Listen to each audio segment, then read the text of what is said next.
bermaafanlah dan juga saling berjabat tangan. Ya. Tasafuh. Di kita banyak orang sudah maafkan, tapi nggak mau jabat tangan. Berarti masih ada sesuatu yang mendongkol di hati itu. Ya sudah saya maafkan, nggak apa-apa. Ya sudah saya maafkan, tapi giginya masih menggigit, gitu ya. Langsung nampak, sehingga Amil kalau datang bisa langsung mengutipnya. Kambing kita pelihara, ternak ayam kita pelihara, sapi kita pelihara, itu langsung nampak, tinggal dihitung berapa jumlahnya, langsung bisa kita kenakan zakat atau tidak jika minta pakai nisab. Itu harta yang zahir, yang nampak langsung. Tapi kebanyakan kita menyimpan harta batin, tabungan, deposito, emas, perhiasan dan lain sebagainya, yang hanya pemiliknya yang tahu berapa jumlah yang dia simpan. Assalamualaikum warahmatullahi wabarakatuh. Banyak sekali pertanyaan jamaah, Ustadz kasih kami channel untuk kajian anak-anak muda. Di antara anak muda berasal dari Aceh, luar biasa, channelnya Maulizul Akbar Nak. Tonton, subscribe, like, share, komen. Assalamualaikum warahmatullahi wabarakatuh.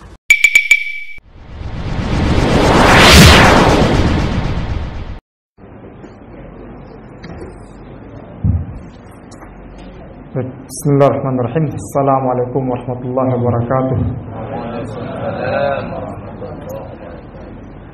Hamdan wa syukurillah, salatan wa salam ala Rasulillah wa ala alihi wa sahbihi wa ala ba'd. Subhanaka la ilma lana illa ma 'allamtana innaka antal alimul hakim. Allahumma 'allimna ma yanfa'una wanfa'na ma 'allamtana. Allahumma ati nufusana taqwaha wa zakkiha anta khairu man zakkaha anta waliyyu maulaha. Rabbi shrah li sadri wa yassir li amri wa hlul 'uqdatam min lisani yafqahu qawli. Rabbana zidna 'ilman warzuqna fahma. Allahumma la sahla illa ma ja'altahu sahla wa anta dzul huzna idza syi'ta sahla. Hadirin jamaah salat Isya menjalankan yang dimuliakan Allah. Melanjutkan apa yang disampaikan oleh Bapak Teguh Muslim tadi sebagai pembuka tausiah kita pada malam ini, mengingatkan saya punya jemaah sekalian, alhamdulillah kita berada di 10 malam akhir bulan Ramadan. Ya, jadi ada 3 hal penting yang kita sampaikan pada malam ini sebagai pengingat kita bersama, sebagai tausiah Ramadan, mudah-mudahan bermanfaat bagi kita dan Allah mudahkan kita dalam mengamalkannya. Yang pertama, 10 malam akhir Ramadan ini adalah hari-hari yang penuh fadilah, hari-hari prime time, ya, waktu yang paling utama, afdaliyah dari sekian hari dari bulan Ramadan yang ada. Bahkan para ulama sepakat hari-hari 10 akhir Ramadan ini hanya bisa ditandingi dan disaingi oleh 10 hari awal bulan Zulhijjah. Bahkan sebagian ulama menyimpulkan bahwa kalau malam-malamnya yang paling utama adalah di malam akhir Ramadan ini. Tapi kalau hari-hari yang utama adalah hari-hari awal bulan Zulhijjah, karena kita di sana juga berpuasa, ada puasa Tarwiyah, ada puasa Arafah dan lain sebagainya. Dan di sini kita siang harinya berpuasa dan malam harinya kita qiyamul lail dan lain sebagainya. Jadi seperti yang Nabi gambarkan, ruhbanul lail fursanun nahar. Jadi senantiasa di malam harinya menghidupkan malam dan di siang harinya menahan lapar dan dahaga karena berpuasa. Jadi hendaknya kita bisa memanfaatkan momentum akhir Ramadan ini secara lebih maksimal sehingga kita mendapatkan keutamaan-keutamaan di 10 malam akhir bulan Ramadan ini. Itu hal yang pertama yang kami sampaikan, mengingatkan saya jemaah sekalian. Hal yang kedua, di 10 malam akhir Ramadan ini kita juga disuruh mencari, mengusahakan, ya, taharrau Lailatul Qadar. Ya, jadi niat orang mukmin itu lebih penting ketimbang amalannya. Minimal kita ada usaha untuk berniat mencari Lailatul Qadar itu. Sebenarnya kalau kita mau hitung-hitung, yang disebut malam itu terhitung dari sejak terbit terbenam matahari maghrib sampai waktu fajar, hatta matla'il fajar. Jadi siapapun kita di bulan Ramadan ini, di akhir Ramadan ini, jika senantiasa menjaga salat berjamaah dan qiyamul lail dan tarawih dan lain sebagainya, ataupun menghidupkan malam dengan tilawah Quran dan zikir dan sebagainya, insya Allah pertemukan dengan Lailatul Qadar itu. Cuman mungkin kualitas dan tingkatannya berbeda-beda. Ya. yang sempurna penuh, itu kan sukar kita dapati seperti itu. Ya, tapi mudah-mudahan Allah catatkan kita sebagai para pencari malam Lailatul Qadar. Maka dalam hadis Nabi mengatakan taharrau lailatul qadar. Carilah, ikhtiarlah.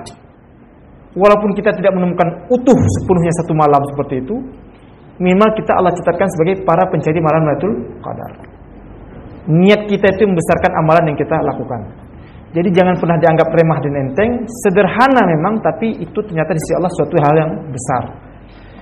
Jadi kalau bisa di malam-malam akhir ini, seperti yang dipesankan, lebih banyak mengencangkan ikat pinggang, mengurangi tidur kurang nyenyak mungkin, tapi kita lebih hidupkan malam-malamnya.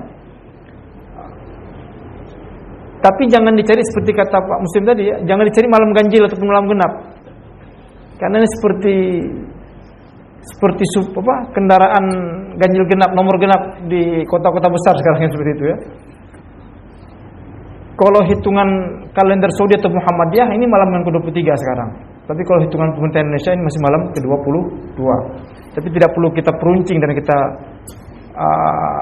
cari permasalahan, karena ini perbedaan dari segi penentuan awal Ramadan antara hisab dan ru'yah dan sebagainya. Jadi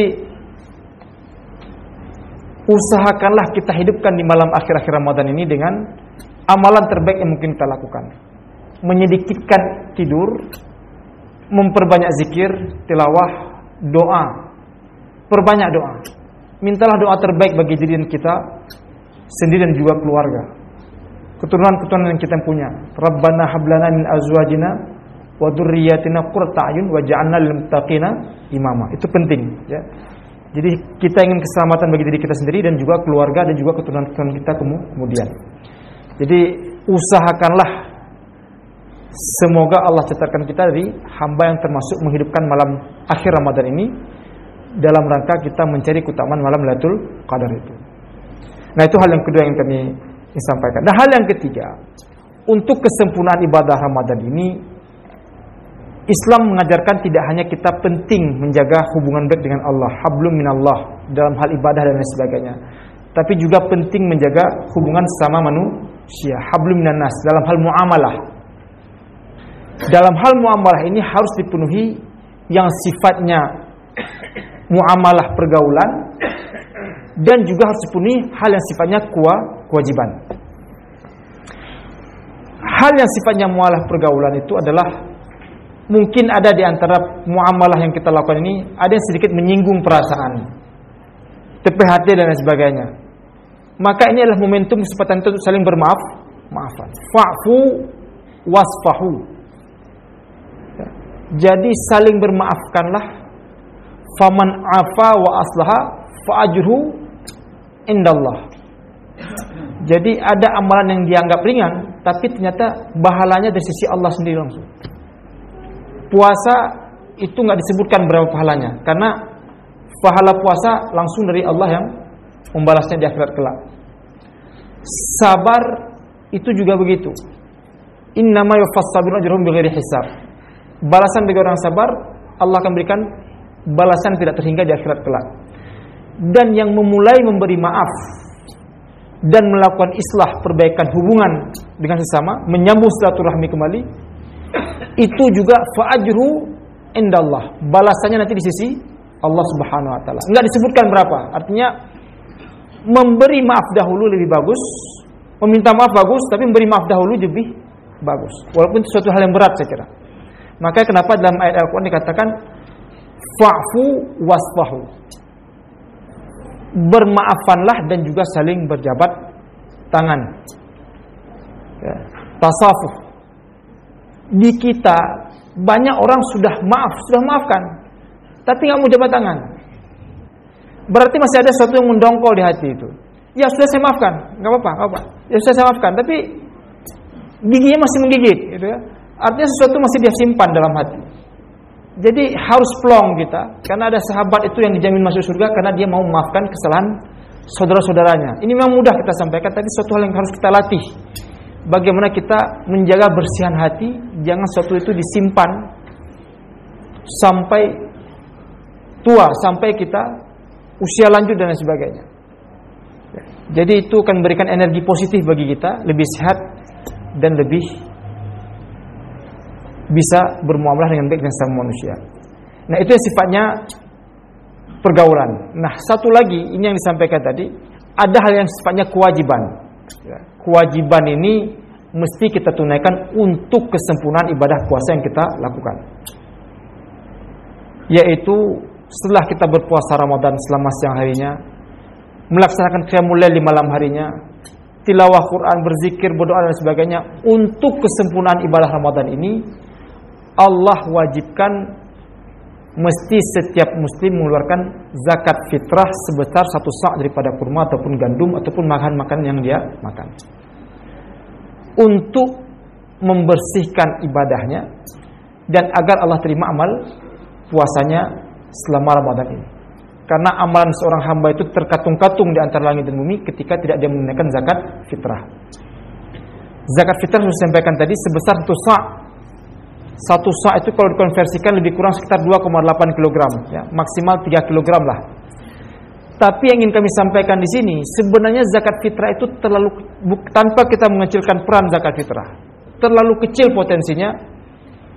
Yang kita tunaikan setahun sekali per jiwa hanya sebesar 2,8 kg. Bagaimana kita bisa membantu fakir miskin? Per jiwa hanya dikenakan 2,8 kg. Itu pun dibagi-bagi lagi, ada yang fakir, ada yang miskin dan lain sebagainya. Makanya ketika kita berkutat pada perdebatan zakat fitrah terlalu lama, kita tidak bisa memikirkan lagi pada sisi lain yang lebih besar potensi ekonominya, yaitu zakat mal. Harusnya ini yang menjadi fokus kaum muslimin. Karena siapapun kita, nggak usah diperpanjang lagi zakat fitrah itu perdebatan pada hukum dan sebagainya. Karena banyak sering menanyakan, Ustadz, saya tinggal di Lok Sumawe, cari nafkah di Lok Sumawe, tapi malam hari saya pulang ke kampung. Di mana saya harus menunaikan zakat fitrah itu? Di kampung kah atau di Lok Sumawe? Ini sering menanyakan begitu. Karena kan kita tunaikan zakat fitrah sekarang ini waktu jawaz, waktu boleh. Makanya amil lebih mudah mengumpulkan harta zakat fitrah dan bisa disalurkan pada yang berhak. Tapi kalau waktu wujub itu terhitung, pendapat pertama mengatakan maghrib hari terakhir Ramadan ataupun malam hari raya. Jadi ketika masuk maghrib kita berbuka, itu sudah masuk waktu wujub. Pendapat kedua mengatakan subuh hari 1 Syawal. Nah, ini berkaitan dengan orang yang meninggal ataupun orang yang baru lahir. Jadi siapa yang baru lahir di waktu itu, maka kewajiban dah zakat fitrah atas orang tuanya. Dan kalaupun ada orang meninggal pada waktu itu, maka sebelum waktu itu, maka tidak terkena kewajiban bagi ahli warisnya untuk menunaikan zakat fitrah. Kalaupun dikeluarkan silahkan, tapi tidak menjadi kewajiban karena dia tidak termasuk waktu wujub. Sementara sekarang kita tunaikan adalah waktu jawaz, waktu boleh. Kenapa waktu jawaz? Siapa nanti yang mau kumpulkan zakat fitrah ini? Belum didata lagi orang fakir miskin, nanti dijumlah, disalurkan kepada ini. Maka yang paling mudah adalah di malam-malam akhir Ramadan ini, dan biasa saya kira di malam 29, 27 sudah selesai dibagikan kepada yang berhak dan sebagainya. Ya, jadi itu zakat fitrah. Tapi tanpa kita perlu berdebat terlalu panjang di zakat fitrah, ya, mau ditunaikan di kampung silahkan ahlan wa sahlan, mau ditunaikan di sini juga silahkan ahlan wa sahlan. 2 kali dibayar juga nggak masalah. Tapi saya mengatakan itu terlalu kecil yang bisa kita tunaikan dari zakat fitrah, hanya 2,8 kg per jiwa per tahun. Dan itu kita berikan kepada fakir miskin dan lain sebagainya yang berhak. Sebenarnya kalau kita mau lebih serius, ya, dan mudah-mudahan Agus Selatan bisa kita jadikan sebagai pilot project lah untuk kampung-kampung lainnya dalam pengelolaan zakat fitrah ini ataupun zakat mal, karena sudah ada juga Baitul Mal kampung sini. Zakat mal ini yang lebih besar potensinya untuk membantu, ya, memberdayakan, ya, empowerment, dan mengangkat harkat dan derajat kaum miskin papa tadi menjadi lebih meningkat taraf hidupnya lah. Ya. Kan kami katakan keluarkanlah zakat itu sebelum salat Idul Fitri supaya dia jangan lagi meminta-minta di hari itu, karena itu hari yang agung, hari raya itu. Jangan sudah saban harinya dia meminta-minta, di hari raya pun yang harusnya kita berhari raya masih meminta-minta. Jadi yang paling besar selain zakat fitrah adalah zakat mal ini. Nah, ini yang harus kita sadarkan, ya. Jadi setelah sekarang literasi zakat harus disadarkan, disosialisasikan ke seluruh masyarakat supaya setiap muslim sadar dalam harta yang dia punya itu ada hak-hak orang yang membutuhkan. Wa fi amwalihim haqqun ma'lum Lisa'ili wal mahrum. Dalam harta mereka itu ada hak-hak orang-orang yang membutuhkan. Dan yang kita keluarkan sebenarnya tidak terlalu banyak. Hanya 2,5% kewajiban zakat dari harta yang kita punya. Sebagian ulama mengatakan dihitung dari harta kotor penghasilan. Tapi Yusuf Qaradawi yang paling kuat dalam pendapat masalah zakat kontemporer menyatakan yang dikeluarkan 2,5% adalah harta bersih setelah dipotong kebutuhan pokok hidup. Artinya lebih kecil lagi yang kita keluarkan. Ya, hanya 2,5% dari zakat yang kita ini. Dan yang harus kita pahami, zakat yang kita keluarkan itu adalah lebihan dari harta pokok. Bukan harta pokok itu sendiri. Ya. Jadi lebihan dari harta pokok yang kita punya. Cuman kalau kita tidak mau memberi, mau dia lebih, mau dia harta pokok, tetap susah juga kita keluarkan. Ya.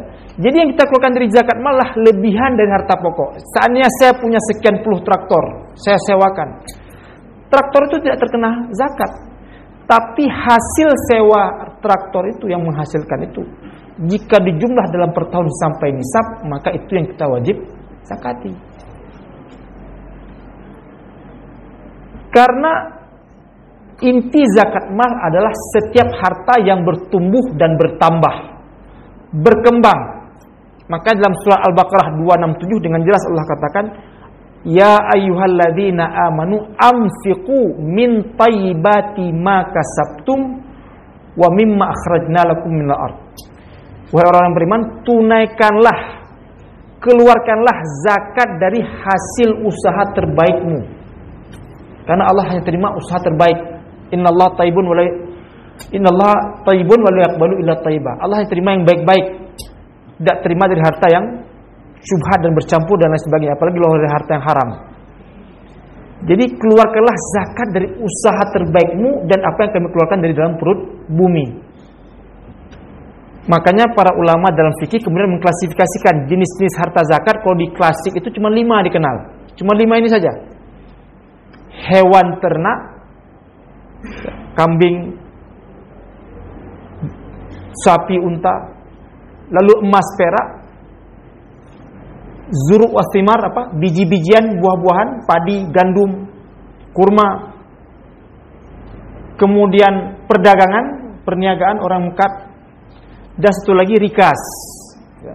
4 yang pertama ini kecuali pertanian ya, kecuali biji-bijian. 3 yang pertama tadi 2,5% yang kita tunaikan daripada zakatnya. Kecuali rikas, barang temuan dari dalam perut bumi itu besar, khumus 20%. Maka kalau kita betul-betul berpegang pada fikih Islam dan kita mayoritas masyarakat muslim itu berpegang pada hukum Islam demikian, sebenarnya sudah makmur betul kita ini. Kenapa? Pembayar zakat terbesar di Indonesia itu siapa? Pertamina dan Freeport dan juga seluruh perusahaan tambang. Karena mereka mengeluarkan hasil dari dalam perut bumi dan mereka mengeluarkan zakat besar 20%. Jadi itu adalah harta rikas yang mesti ditunaikan dari setiap ini. Ataupun kalau kita tiba-tiba sedang menggali tanah ketemu harta karun, nah itu juga harus terkena zakat sebesar 20%. Artinya bukan hasil dari suatu usaha. Ya, temuan-temuan yang bukan dari hasil suatu usaha dan sebagainya. Nah, hadirin muliakan Allah. Jadi hanya 5 jenis harta ini yang terkena zakat dalam khazanah fikih klasik. Baik itu bertambah secara hakiki ataupun bertambah secara takdiri. Jadi setiap muslim harus sadar bahwa dalam harta yang dia punya itu ada pertambahan tidak. Dan kalau ada pertambahan dia mesti tunaikan sebesar 2,5% setiap tahun. Dia bukan sekali bayar, dia setiap tahun. Maka yang paling mudah kita hitung adalah bulan Ramadan ini yang utama orang berbagi, orang membayar zakat untuk kesempurnaan ibadah yang dia lakukan. Bagaimana bertambah hakiki itu? Kambing beranak, unta beranak. Artinya ada pertambahan. Jika awalnya dia memelihara 30 ekor kambing, setahun kemudian ternyata 44 ekor kambing. Nah, sudah sampai nisab, maka dia mesti menunaikan zakat. Atau bertambah secara takdiri. Seperti orang berdagang. Dia mungkin tidak simpan penghasilannya itu dalam wujud uang, tapi dia simpan dalam wujud barang misalkan. Jika dia ngambil, Umah hana hati taganyo, hana apa yang taganyo. Uang nggak bertambah, tapi barangnya bertambah. Itu bertambah sebenarnya, takdiri namanya. Jadi harus dihitung juga itu harta itu. Karena kenapa? Modal awalnya berapa? Mungkin katakanlah sekian. Setelah dia usaha dalam setahun itu berapa tadi pertambahan itu? Nah, tambahan itulah kita tunaikan sebesar 2,5% setelah dipotong kebutuhan pokok yang kita perlukan dalam kehidupan ini.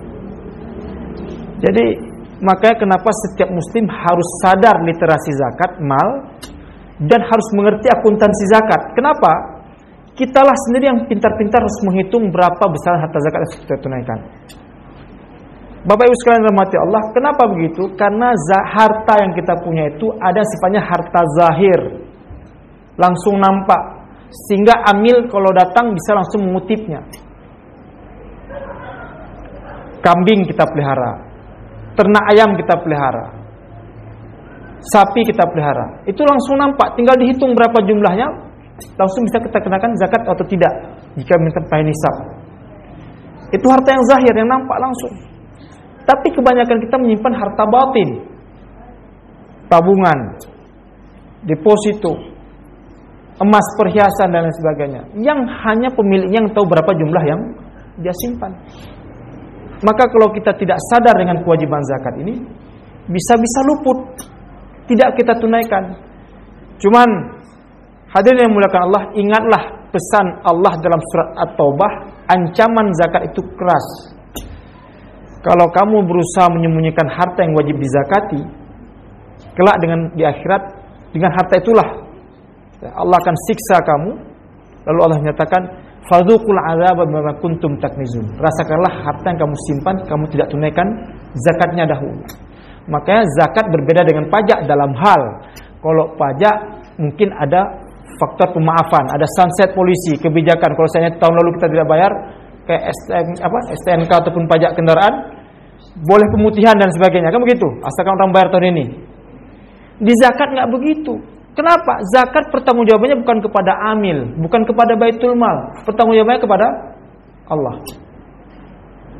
Jadi kalaupun kita mau sembunyikan berapa jumlahnya, tidak masalah, tapi pertanggungjawaban kita nggak lepas dengan Allah tadi. Saatnya kita terlupa bayar tahun ini, di tahun berikutnya kita mengingatnya, mesti kita bayar lagi yang tahun sebelumnya itu. Dia tidak ada pemutihan dalam masalah zakat, karena pertanggungjawaban kita jelas kepada Allah, bukan kepada manusia, bukan kepada amil, dan bukan kepada baitul mal dan sebagainya.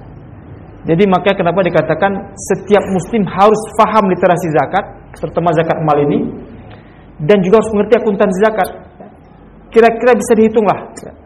Ketika saya buka awal usaha sekian harta modal saya, setelah setahun berjalan berapa pemasukan kira-kira? Nah, sudah sampai nisab tidak? Nah, nisab itu disepakati dipulangkan yang paling mulia itu kepada nisab harta emas. Emas itu ukuran nisabnya adalah 20 mithqal.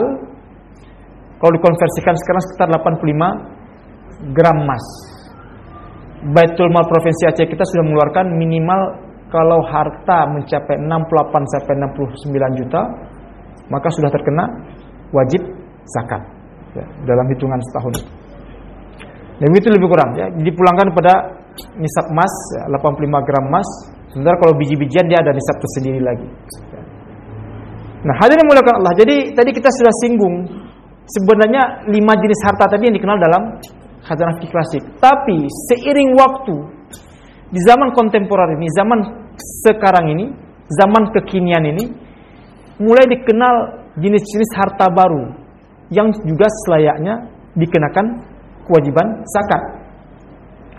Karena perintah Allah itu begitu umum dalam surah Al-Baqarah 267 tadi. Anfiqu min thayyibati ma kasabtum. Tunaikanlah kewajiban zakat dari usaha terbaikmu. Dahulu orang itu berniaga dalam wujud barang. Tapi di zaman sekarang yang lebih dihargai itulah bukan dari segi barang, tapi dari segi jasa. Maka yang paling mahal bayarannya itu adalah konsultan. Konsultan dokter kah, konsultan kesehatan kah, konsultan proyek kah, konsultan hukum kah, dan lain sebagainya. Karena hitungannya jam dan sebagainya. Kira-kira kena zakat nggak ini? Nggak pernah dikenal di masa dahulu. Tapi kalau dilihat dari segi penghasilan dia bertambah, bertumbuh. profesi-profesi baru. Ya. Apalagi lawyer, advokat, dokter, penghasilan mereka itu jauh melampaui. Kira-kira terkena zakat tidak? Karena tidak pernah dikenal di masa dahulu. Kalau kita mau jujur, yang paling bersih dalam usaha mata pencarian itu petani. Kalau kita mau jujur. Tapi saya tidak mengajak kita semua menjadi petani. Ya. Cuman orang tua kita dulu pernah menyampaikan semacam hadis maja yang penting bagi kita untuk kita renungkan bersama. Panguleh harkat megau, panguleh ibadah sembahyang. Ya, jadi bukan suruh kita untuk bertani, tapi bagaimana orang tua kita mengajarkan sebuah nilai kepada kita. Bersih betul usaha orang petani itu. Dia bekerja dengan tangannya, memanen dengan tangannya, kerja sendiri, dan begitu panen langsung menunaikan zakatnya. Wa atu haqqahu yauma hasadih. Tunaikanlah zakat ketika kamu manennya. Makanya sebagian kampung itu mereka nanti akan nanyakan, kira-kira sudah sampai nisab tidak? Kalaupun tidak sampai nisab, mereka akan keluarkan dalam wujud infak, sedekah dan lain sebagainya. Jadi kalau seandainya petani begitu besar pengorbanannya, kerja kerasnya dan langsung mengeluarkan zakat, maka selayaknya pula jenis-jenis pekerjaan baru yang belum pernah dikenal pada masa-masa sebelumnya sangat layak dikenakan zakat. Dan ini sudah disinggung dalam banyak karya-karya ulama Islam kontemporer seperti Yusuf Qaradawi dan fikih zakat dan ulama-ulama lainnya. Jadi perlu dimunculkan kesadaran kalangan kaum muslimin bahwa dalam harta yang kita punya yang merupakan titipan dari Allah, ada kewajiban yang mesti kita tunaikan untuk orang yang membutuhkan. Dan kita harus banyak fokus pada pemberdayaan dan pengembangan zakat harta ini untuk membantu sesama. Nah, hadirin Allah, sebagai penutup ya, karena tadi kami menyebutkan bahwa yang kita tunaikan dari zakat harta adalah lebihan harta pokok, bukan harta pokoknya, lebihan dari harta pokok. Maka janji Rasulullah, manaqasa malun min sadaqah. Yakinilah itu. Harta zakat yang ditunaikan tidak akan mengurangi hartanya.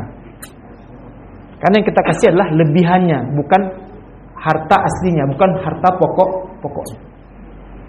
Maka janji Nabi, manaqasa malun min sadaqah, tidak akan mengurangi harta itu dari zakat yang dikeluarkan. Bahkan dengan kita keluarkan zakat itu justru menambah, menumbuhkan, mengembangkan harta. Ya. Dan juga memberkahi. Karena makna zakat secara bahasa adalah bertambah, bertumbuh, berkembang, dan barakah. Jadi dengan kita mengeluarkan zakat harta itu, mudah-mudahan memberkahi harta kita, menumbuhkan juga harta yang kita punya itu. Maka orang-orang barat mengakui semakin banyak orang memberi, semakin banyak pula dia dapatkan dari hal yang tidak pernah dia duga-duga. Mudah-mudahan Allah berikan keberkahan kepada kita, kemudahan kita dalam mengamalkan apa yang kita tahu. Allah gerakkan hati kita untuk mudah melakukan amal-amal kebajikan, terutama di 10 malam akhir Ramadan ini. Kita hidupkan malamnya, seraya kita meniatkan ini dalam usaha kita mencari Lailatul Qadar, dan jangan kita lupakan kewajiban kita dengan sesama yang berkaitan dengan pergaulan, perbaiki hubungan dengan sesama, hablum minan nas, saling bermaaf-maafan untuk Allah terima kebajikan dan amal ibadah kita lakukan, dan juga jangan kita lupakan kewajiban yang sifatnya maliyah, harta, baik itu zakat fitrah, terlebih lagi zakat mal. Mudah-mudahan bermanfaat bagi saya jemaah sekalian. Nastaghfirullahaladzim, subhanakallah bihamdika, nasyhadu an la ilaha illa anta astaghfiruka wa atubu ilaik. Assalamualaikum warahmatullahi wabarakatuh.